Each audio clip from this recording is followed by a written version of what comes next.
Hi, everybody. I think it's safe to wear this. I'm not going to drink any bulletproof coffee while I do my recording, and because I always leave my mark on anything white, and so this keto bathrobe from Miss Joyce is very special to me. And the first time I thought I could actually have a sip of coffee, and it wouldn't be ruined. Yeah, I did it. It's just I don't know. It's like remember how pantyhose were when you had to have the perfect pair? So you bought a new pair and you put them on, and before you even got out the door, something gave you a run, right? And it's the only new pair you have. I don't think anybody could identify with me here, especially any of the men. So, what's going on with you today? I love spring mornings. Um, this is May 10th, 2018. It's also weigh-in day. And here we are. We're doing it again. And I love this dawn out there where we got a lot of fog right now, but like you can hear the birds. So can the cats hear the birds. And it's almost light. And I still have time to sit here and chat with you before, you know, when you have to turn off the computer and go about your day and get everything done. Yeah, it's that time of day right now. So I got up and yesterday I prepped my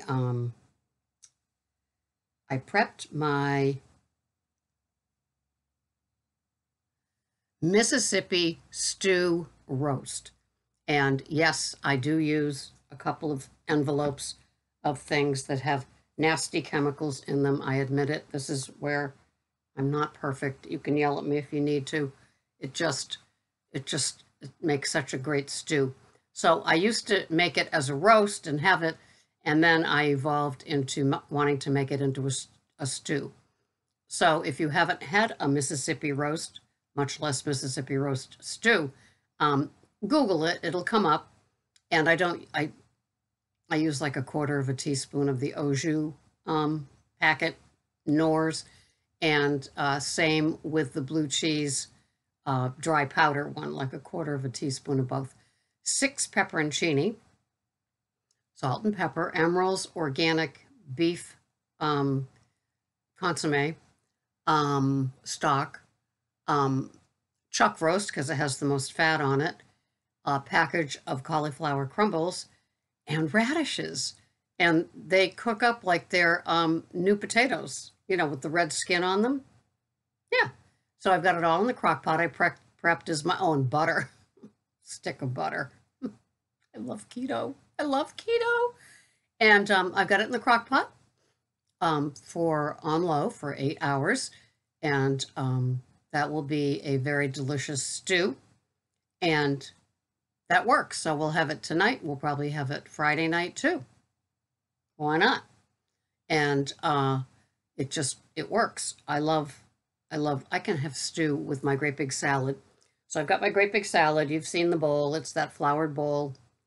Some people know that pattern. They have it at Macy's, Port Meridian, something like that. Anyway, and I fill that. I put that on my scale, and it's 50 grams of arugula, reset 50 grams of baby spinach, reset 50 grams of baby romaine olivias. And basically, my formula for my salad is I go by the date on the tubby.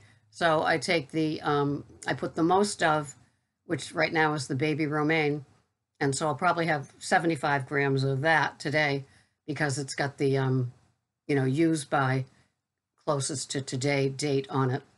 And then I'm going to add an ounce of 365 Whole Foods feta. And then my 3 tablespoons of oils, 1.5 of extra virgin olive oil that's organic, and 1.5 that's Carapelli and olive oil, and then 1.5 tablespoons of international macadamia nut oil that I got from Job Lot for $2.99 a bottle instead of $9.99 a bottle. Yeah, sign me up. And then I'm having 30 grams of the asparagus because it's my favorite. It's that nice thick one. thicker than a pencil. So I'm having 30 grams of that, which will probably be 2 stalks and on the side. And so it'll be a nice little dinner. And so my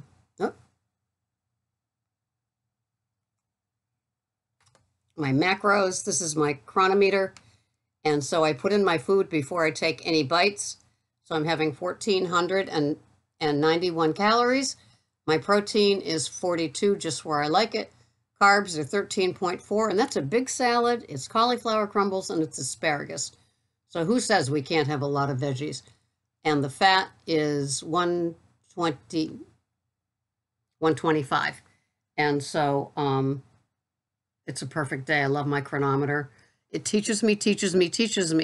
And even my clients have found things on the chronometer that I couldn't, like sharing as friends. I don't know if I can see what they're eating, but I guess you can share foods and recipes.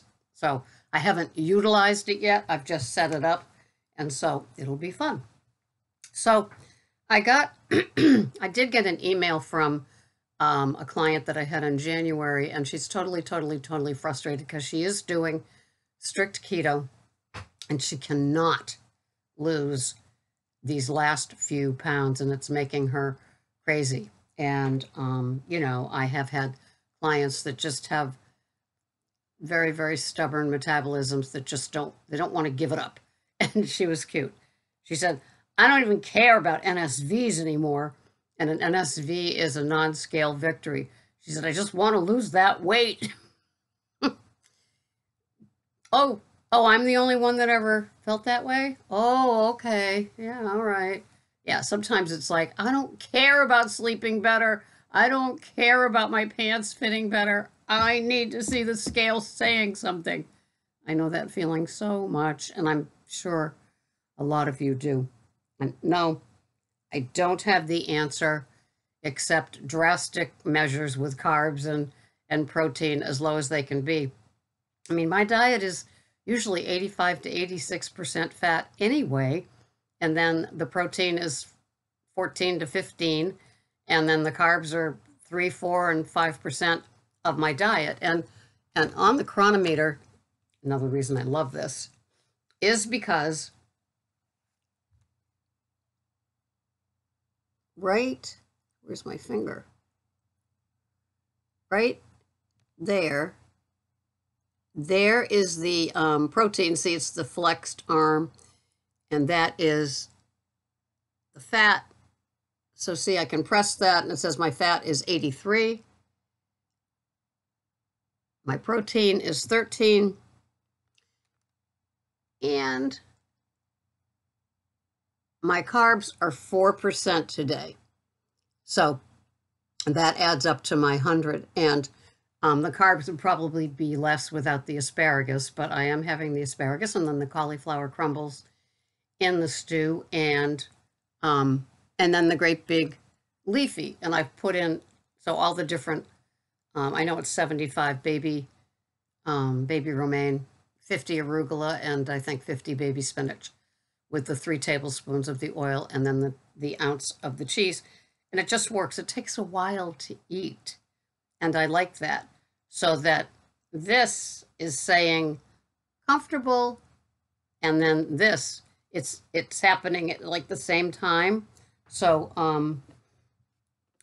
so then I can be satiated and move on with my day. And somebody was commenting that they still do the nighttime eating. And all I know is that it was a long process for me to give up my nighttime eating. First, I had the rule, no food in the bedroom. So that took a little adjusting. So then I had to sit on the sofa while I had my foods that I would eat in bed. Well, it kind of wasn't the same, you know how we get, right? And so if any of you had the bedtime habit, you know what I'm talking about. So I gave that up, but then I was still doing the nighttime eating on the couch. So then it came time to give that up.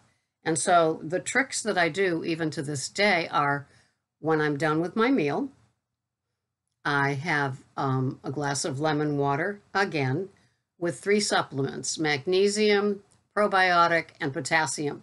99 milligram potassium, 500 milligrams of magnesium, and then the probiotic with that glass of water that's been salted with pink Himalayan salt. Done, dusted. Then I go into the bathroom and I either do the water pick flosser or I get, the dental floss itself and proceed with either one of those.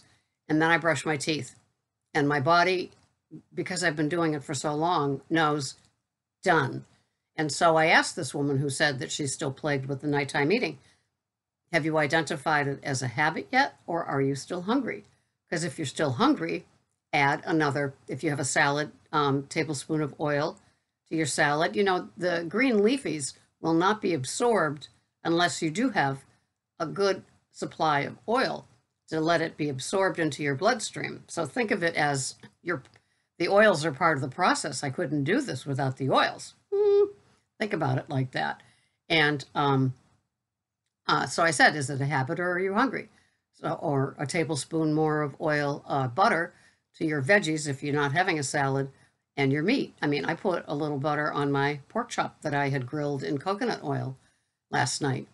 And I'm not afraid of the fats.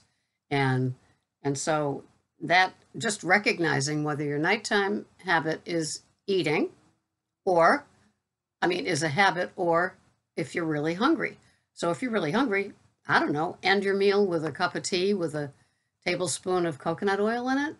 I don't know. I call that my dementia medicine, my Alzheimer's medicine. And in the case of earlier this week when I forgot to upload my video, yeah, you can say have more coconut oil. So that's how I do it. But if it's a habit, yeah, there's only one way to break a habit, and that's to break it. And I don't know if weaning yourself from it would work, like only having that something, start making it, instead of 7 days a week, making it 5, then the next week making it 4, then the next week making it 3. I tend to be a rip the Band-Aid right off. I don't go slow.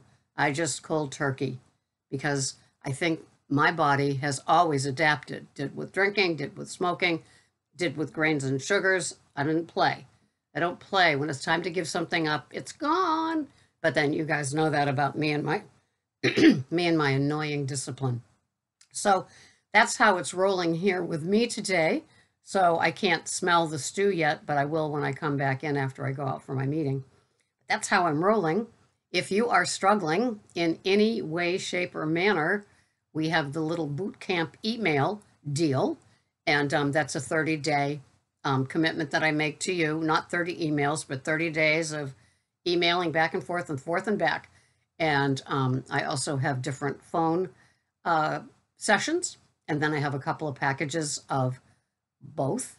And so sometimes what we need is something, just the other pair of eyes seeing what we're eating, or sometimes what we need to do is vent to a pair of ears that is very familiar with all aspects of food and food addiction. So it just works here in this keto community. So if you need me for that, it's ketocoachingsarah.com. So that's how I'm rolling today. And I hope everything is going well for you. I hope that whatever tools you have in your little toolkit of what works for keto, you're doing, and not begrudgingly, but like, thank goodness I am, because it's really making a difference. You know me, I am weigh, track, and measure the night before, and so then it's a done deal. So when I wake up today, my biggest concern is my bulletproof coffee. If I'm at work, I'm at work, I get to watch and listen to people.